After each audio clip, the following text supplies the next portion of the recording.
محترم ناظرین، اس ویڈیو میں ہم حضرت حسین رضی اللہ تعالیٰ عنہ کے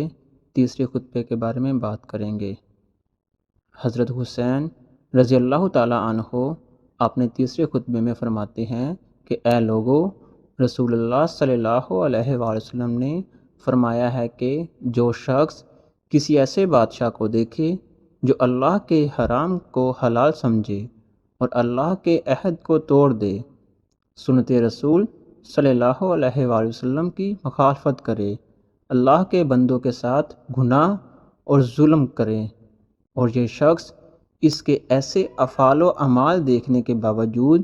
کسی قول یا فعل سے اس کی مخالفت نہ کرے، تو اللہ تعالیٰ کے ذمہ ہے کہ اس کو بھی اسی ظالم بادشاہ کے ساتھ اسی کے مقام دوزخ میں پہنچا دے۔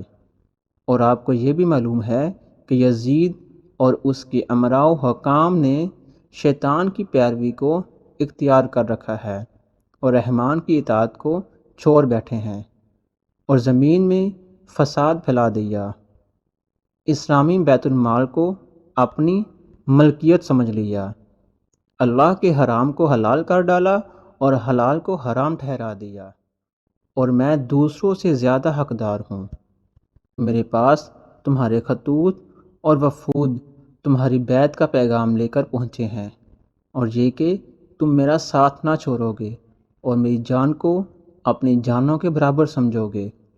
اب اگر تم اپنی بیعت پر قائم ہو تو ہدایت پاؤ گے۔ میں رسول اکرم صلی اللہ علیہ وآلہ وسلم کی لخت جگر حضرت فاطمہ رضی اللہ تعالیٰ عنہا کا بیٹا ہوں۔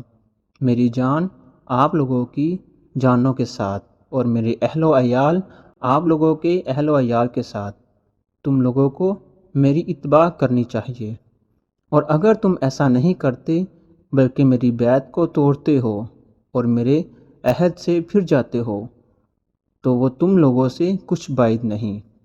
کیونکہ یہی کام تم میرے باپ حضرت علی رضی اللہ تعالیٰ عنہ اور بھائی حضرت حسن رضی اللہ تعالیٰ عنہ اور چچا زاد بھائی مسلم بن عقیل کے ساتھ کر چکے ہو،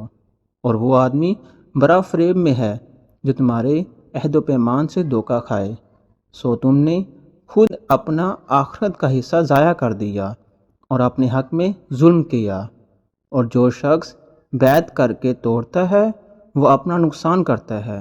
اور قریب ہے کہ اللہ تعالیٰ مجھے تم سے مستغنی فرما دے۔